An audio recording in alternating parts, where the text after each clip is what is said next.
I think I have ADHD or something. Like I said before, I'm just not able to stay still. And while the caveat with that one is you're able to kind of like use that ADHD to like, oh God, do stuff with it, like build businesses, work out, pick up new hobbies like running marathons and other stuff like that. But the downside of it is you're kind of always on the go. Where the fuck am I going? Yeah, right now we're in Mount Bono. I don't know how to pronounce it. Over here in Austin, Texas. Beautiful visual. If you've seen one of my previous videos, you probably saw the one of me visiting Standing Stone Church or Fred Simon's Church. Hope there's no bears here. It's kind of similar to that a little bit different though. Kind of similarities. I think this leads me down, but the ADHD doesn't let you stay still, but it also lets you explore locations like this and schedule out dates, meet people, kind of makes you go. But I think that's like a man thing. I don't fucking know. But yeah, let's go work out. Run it up, check the scope, money talk, money mo. Yeah, main crew say they with it, kicking down the door. Run it up, check the scope, money talk, money mo. What? Main crew say they with it, kicking down the door. Let's go. Had to switch the whole lane when I'm driving the machine. True vision, big dream, kingpin to the scene. They be talking on the net, I just count the green. Cash. From a phantom to a ghost, you know what I mean. Yeah. On a whole nother level. Let's get it. Endless chances that I took with the whole team. My team. Snake shedding they skin, see the fake gleam. Real balls, new whip, all white, so clean. Rhyme with the heavy metal, make a big scene. Haters see me winning when my dogs survive. Feed the haters alphabet letters, let them subscribe. Man, I had to play my moves right, give me my crown. Give me that fire, the whole game up. Cities my playground. My town. They be making wild claims out of nowhere, I don't hear them. Nah. Uncle taught me about the snakes, why I shouldn't fear them. Enemies in my blind spot, had to clear them, had to steer them. Fans wanna see the show, no rehearsal, I just appear. I'm here, run it up, check the scope. Money talk, money more. Yeah, main crew say they with it, kicking down the door. Run it up, check the scope. Money talk, money more. Wait, main crew say they with it, kicking down the door. Let's go. All right, so on the agenda today is first time actually like ever doing these kind of like speed workouts. It's supposed to like improve obviously like your speed and performance on the track. So went to Dick's Sporting Goods because it's like 2:30 p.m. and I don't want to go to like any any schools at this time. I think it's still like a school year, so yeah, I'm gonna do that. But okay, oh God, almost fell. Yeah, so for the workout it's gonna be the speed development day. I have 1.5 miles for an easy warm up. Some dynamic drills, probably do like some high knees, little adductors, I forget what they're called, good girl, bad girls, and 4x20-second strides. I actually enjoy doing the strides, especially with like these shoes. You're really able to take off. And then for the main set, that's gonna be the hard workout. It's gonna be 6x800, so half a mile at 3:35 through 3:40 pace for essentially each of those sections. I think this track might be a little bit smaller than like the normal track, so I'm just gonna figure this out and kind of go off from there. Thankfully I have the iWatch, I'll be able to track how much distance it is and all that. So gonna get warmed up and get ready for this little speed session.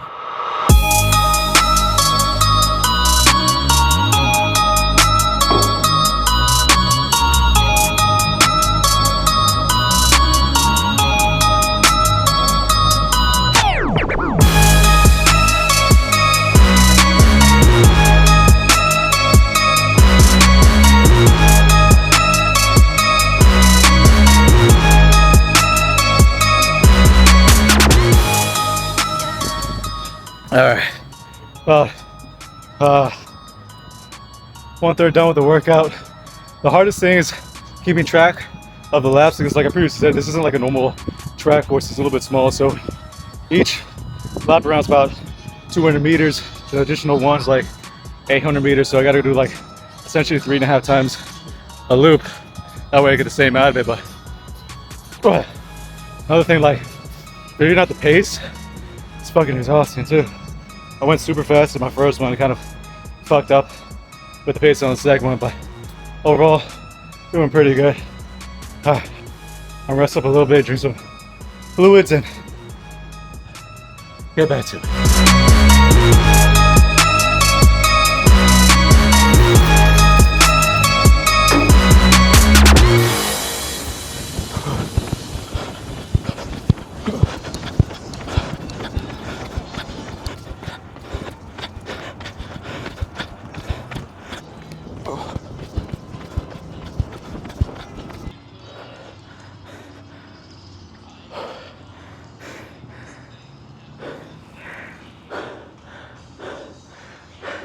You know, it's my first time actually like doing like a speed workout, like specifically dedicated towards that.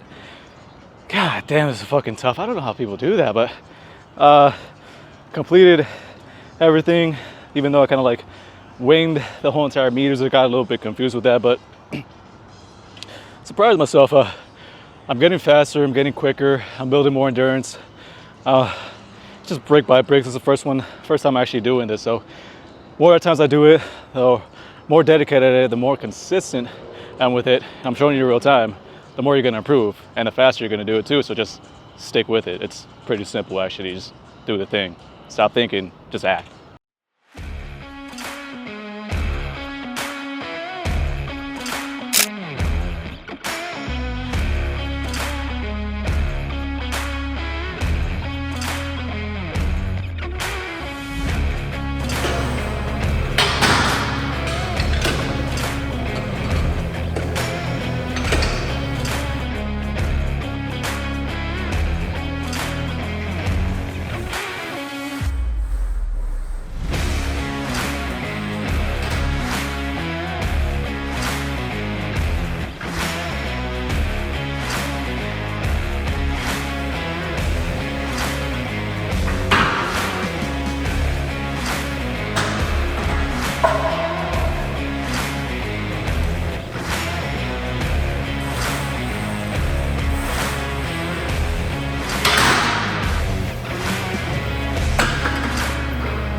And on the go. So that was my push workout. I got like 2 or 3% battery on this camera. Hopefully it doesn't die while I'm doing this, but typically I enjoy working out at night for the reasons that it's completely empty gym essentially.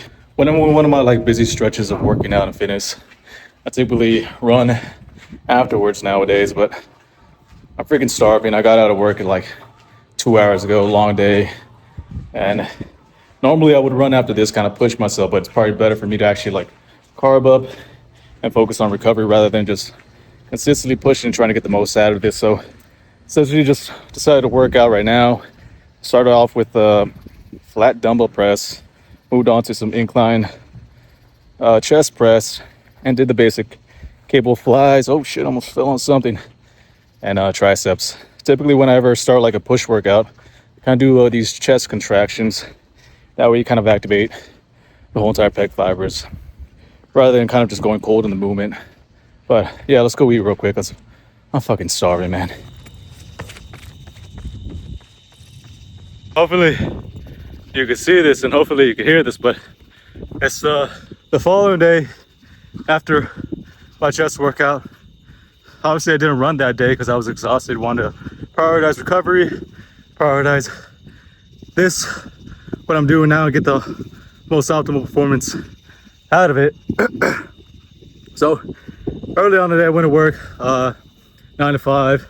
I have a fucking manual labor kind of job. It's a little bit different, but yeah, it still takes a fucking toll on me. But after that, I took like a little nap, then did like a quick back workout at my apartment gym, then did the running workout of this portion. And I've been using ChatGPT to kind of like guide me through this whole entire running training. It's been really good. I just kind of just follow the program, stick to it to a T. Same thing as like with like bodybuilding and stuff like that. I mean, I kind of did envision myself as like a kind of hybrid athlete, but I wouldn't really call myself that. More just like a functional guy who enjoys pushing himself nowadays and documents it. I never envisioned myself as this guy, like I previously said, but like I always believed I could do it, but I just never pushed myself to do it. Now I'm finally doing it, because you just gotta push yourself, like I always say. But I did a 1 mile easy warm-up jog. Did that at like a 9-minute pace, and after that, fucking damn, my arm. And after that was like the workout portion of this running section, which was 3x1s at a 7:15. Forgive the voice crack. I just got done with that. A 7:15 to 7:45 pace, and fuck. Needless to say, it was fucking exhausting, but finished it. I think it's nearly like midnight. Gonna go eat some more and take a shower, recover, and see what tomorrow is in store. But that's kind of the running portion of the workout. But yeah, see you tomorrow.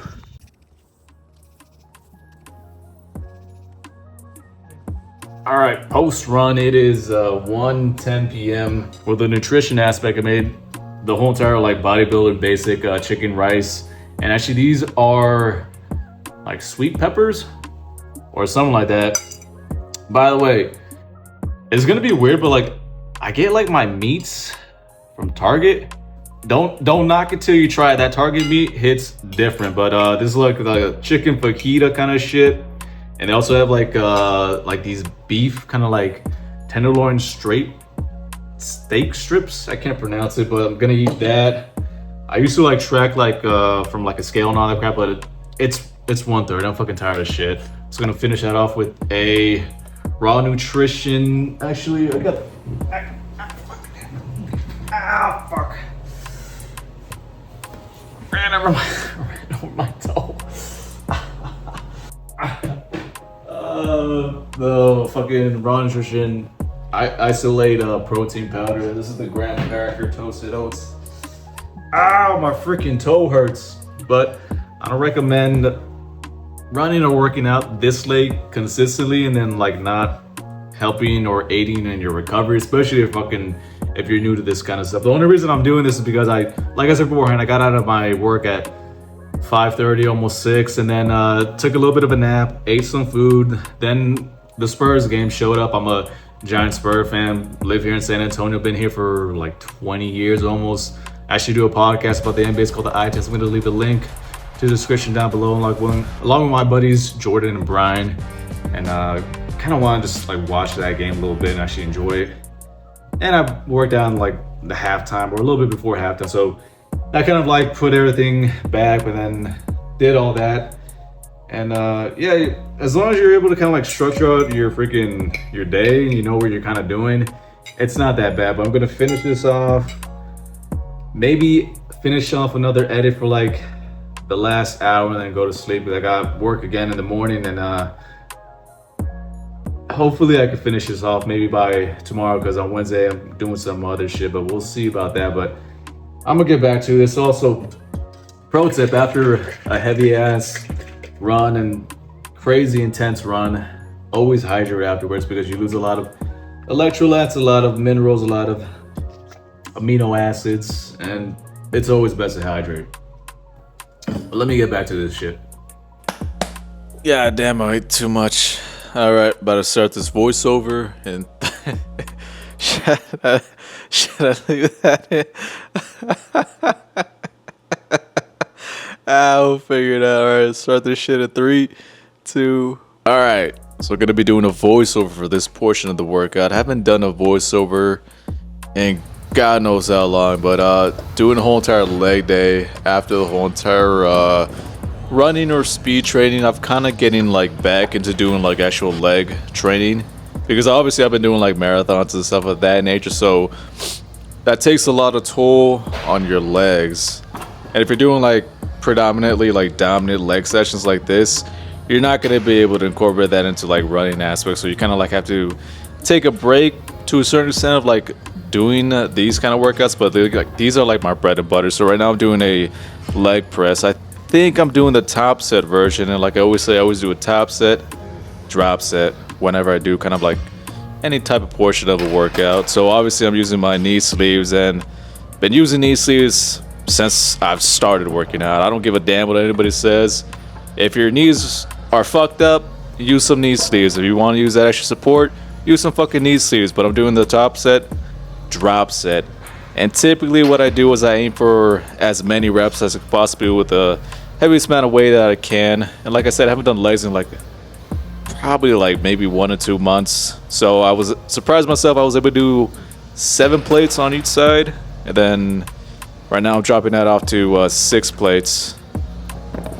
And it might seem a little bit aggressive how I drop these things, but it's rubber plates. It's a commercial gym.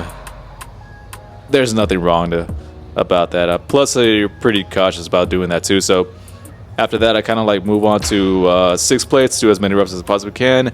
And right now I'm doing 5 plates, and I do this continuous. So essentially no rest throughout the whole entire like portion of the movement.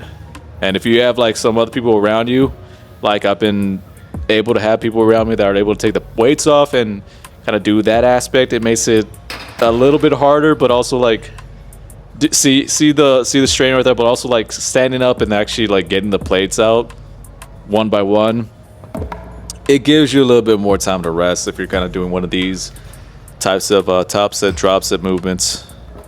So I did 5 plates, now I'm going down to 4 plates. So I think my all-time best is like 9 or 10 plates on each side for like 10 reps, and I dropped that down all the way to 5 or 4 plates, and then I did 50 reps with the 4 plates on each side. Right now I'm saying 3 more because I say I could do like 10 in total, but that's typically like my all-time best. I don't know what I was going through when I decided to do that. It was a crazy set, but those are the things that really like progress your legs and make you grow, honestly, doing those extraneous movements. But this is the Smith machine split squats. Say that twice as a tongue twister. But I typically do I think a plate and 25 on each side, and like always aim for a top set, drop set. Now right there I kind of was adjusting myself. I felt like a little bit off balance, and that's why I kind of like moved forward and kind of got my balance straight. That way you get the whole entire like bar essentially in the middle portion of your whole entire body. So as you can see, you have like one knee sleeve down and the other one like already pressed. That way you can kind of like tell which leg you're working, because sometimes you just get confused because you're just in the zone, in the movement, you don't really know which one you're doing. So that's like another way to kind of like really memorize yourself on showing you which leg you're supposed to be working on. Yeah, doing this like after the whole entire leg press, it takes a fucking toll.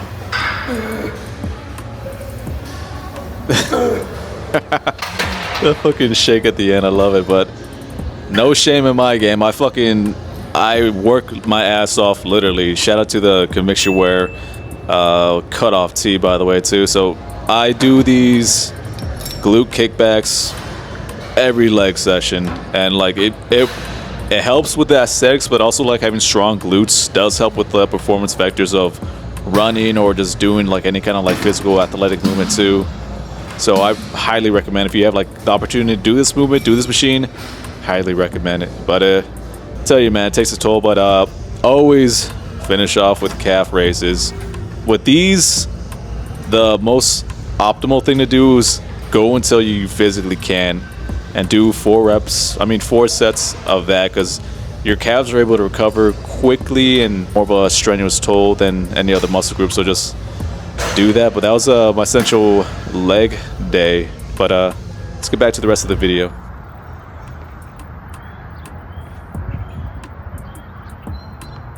All right, so I realized I never closed out the video, so the whole entire week of training took a toll on me. I'll say that. For the past like 3 or 4 days, I've just been kind of like recovering.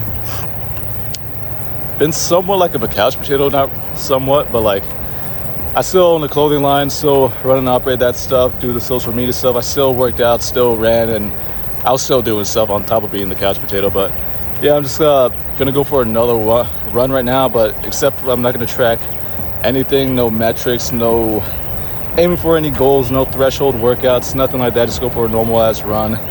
Listen to some music, track it on my phone, but on my iWatch. But like other than that, like I'm not aiming for anything. Probably make a video out of this, but even then, like that's kind of like a normal thing to do. It doesn't really take up that much time, but I'm just gonna be doing that. So that's a whole entire week of fucking training. It's been good documenting this. Like I said before, I never envisioned myself as this like hybrid kind of athlete guy, but like I've always known I was like, capable of doing it. Just showing you in real time you're capable of doing it too. So like I always say, you're capable more than you think. You just gotta start. And I stand by that, convicted of that. Well, once again, I'm gonna end it here because I'm gonna do my run, but hope you found value in this video. Hope you found some inside information. If you wanna buy some conviction wear, use code CW10 and check out down below. By the way, I have my Invisalign retainers on, but that's why I kind of like muffled or sound a little bit weird, but I'm gonna go for this run and enjoy it. But as always, it's been your boy Coach Ed. See you later.